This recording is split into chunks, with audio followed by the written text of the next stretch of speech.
Hello everyone, welcome back to my channel Payesmala kitchen and beauty. আজকে তোমাদের সঙ্গে share করব একটা চিংড়ি মাছের অসাধারণ রেসিপি। তার জন্য সবার প্রথমে কড়াইতে বেশ খানিকটা সর্ষের তেল নিয়েছি। ভালো করে গরম করে তার মধ্যে সামান্য নুন আর হলুদ গুঁড়ো দিয়ে দিয়েছি।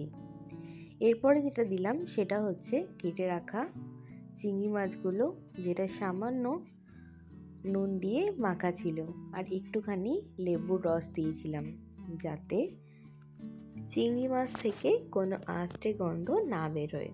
আর অবশ্যই মনে রাখবে, চিংড়ি মাছটা কিন্তু মাথাটাকে বাদ দিয়ে তারপরেই কিন্তু এই রান্নাটা করবে।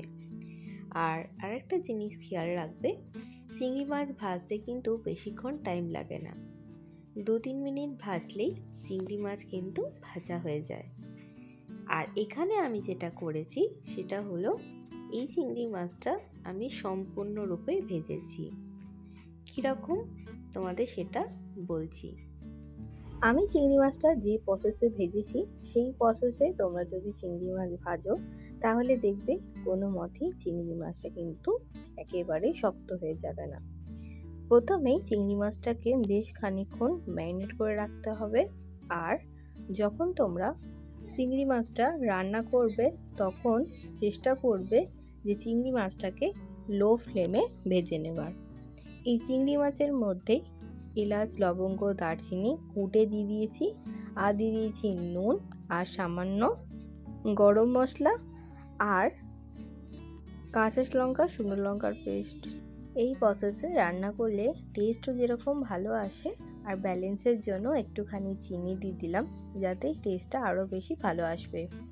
এই অন্যরকমভাবে তোমরা যদি চিংড়ি মাছের মালাইকারি রান্না করো, কোনো রকম ঝামেলা ছাড়াই খুব সহজে কম সময়ের মধ্যে এই মালাইকারিটা তোমরা খুব সহজেই রান্না করে নিতে পারবে। আর এটা চেষ্টা করবে একটু তেলটাকে বেশি দিয়ে রান্না করার, তাহলে কষানোর সময় দেখবে তেলটা অটোমেটিক রিলিজ করে গেছে। দেখতেই পাচ্ছ কোনো রকম কষাইনি, আমি চিংড়ি মাছটা আগে দিয়েই এই প্রসেসে রান্না করেছি।